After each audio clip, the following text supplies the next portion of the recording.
Hello guys, it's me സുൽത്താൻ. ഇന്നും എന്നത്തെ പോലെ തന്നെ ഡ്യൂട്ടിക്ക് എത്തി. നസർ ദുബൈ വരെ വന്നേരം നേരെ എൻ്റെ അടുത്തേക്ക് കയറി. അവിടെ കുറച്ച് അവിടെ ഇരുന്ന് സംസാരിച്ച് കഴിഞ്ഞിട്ടാണ് അവിടെ നിന്ന് പോയത്. അപ്പോൾ അതിൻ്റെ ഇടയ്ക്ക് ഞാൻ വിശന്നുകൊണ്ട് ഷവർമ പറഞ്ഞു ഫസ്റ്റ്.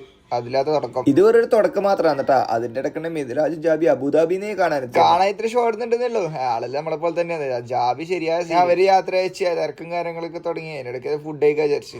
അങ്ങനെ എല്ലാ ടൈം വേഗം ഫുഡ് എടുത്ത് അങ്ങനെ ഇരുന്നു. അതൊക്കെ കഴിഞ്ഞ് രാവിലെ റൂമിലെത്തി നോക്കുമ്പോഴത്തേക്ക് അക്കർ പോയി പാട്ട് തുടങ്ങിയിരുന്നു. ശരിയാ സിംഗറാണ്. ആ ലുക്കില്ലെന്നുള്ളൂ. സംഭവം കഴിവുണ്ട് കയ്യിൽ കുറെ. അതൊക്കെ കഴിഞ്ഞ് നേരെ ജിമ്മിനേക്ക് ഇറങ്ങി. അയ്യോ രാവിലത്തെ കഴിവുണ്ട് നിങ്ങള്. ഇന്നെന്താന്ന് അറിയില്ല, ഒരു മൂഡിലായിരുന്നു. അങ്ങനെ അവിടുന്ന് എല്ലാ ടൈം കൊണ്ട് കളിച്ചിട്ട് അവിടുന്ന് ഇറങ്ങി കഴിഞ്ഞിട്ട് വരുമ്പോ അന്നൊരു ചായ കുടിക്കേണ്ട ഒരു പൂതി. അങ്ങനെ ശരീക്കിന്റെ ഒരു ചായയും കൂടി കിട്ടി. അതും കുടിച്ച് അവിടുന്ന് വിട്ട് റൂമിലേക്ക്. നമ്മൾ തിരിച്ച് റൂമിലെത്തുമ്പോഴത്തേക്ക് ഇവിടെ ഒരു ഗസ്റ്റ് വന്നിരുന്നു. അപ്പൊ അവനെയും കൂടി പിടിച്ചങ്ങ് പുറത്തേക്ക് ഇറക്കി വിട്ടു. എന്തിനാണെന്ന് വീട്ടിൽ നിന്ന് കോളുന്നു. വീട്ടിൽ നിന്ന് മുമ്പ് വിളിച്ചിരുന്ന തന്നെ എന്നോട് അറിയാം എന്താണ് ഇത് അവസ്ഥ. മുടിയൊക്കെ എന്താണ് കാട് കയറി കണക്കണ്ടല്ലോ. നോക്കാനില്ലേ, കോളം കാട്ടാക്കി മുടി മുറിക്കാൻ ഇറങ്ങി. അടുത്തുള്ള സെലൂൺ തപ്പി പിടിച്ച് അവിടെ അങ്ങ് കയറി. മുമ്പൊക്കെ സെലൂണ് പോയി കയറി ആ ഫോട്ടോ ഈ ഫോട്ടോ കുറെ ഫോട്ടോ കാണിച്ചിട്ട് മൊത്തം കൺഫ്യൂഷൻ ആക്കി ഒരിക്കലും. ഇപ്പൊ അങ്ങനൊന്നുമില്ല. കയറി ഇരിക്കേണ്ട താമസം. കാക്ക പണി തുടങ്ങിയിരുന്നു. അപ്പൊ ഓരോ സൈഡിൽ നിന്ന് ഓരോന്ന് കുറക്കാൻ തുടങ്ങി. താടിയും കാര്യങ്ങൾ പോകുമ്പോഴത്തേക്ക് തന്നെ ഫേസ് അങ്ങ് ചെറുത്.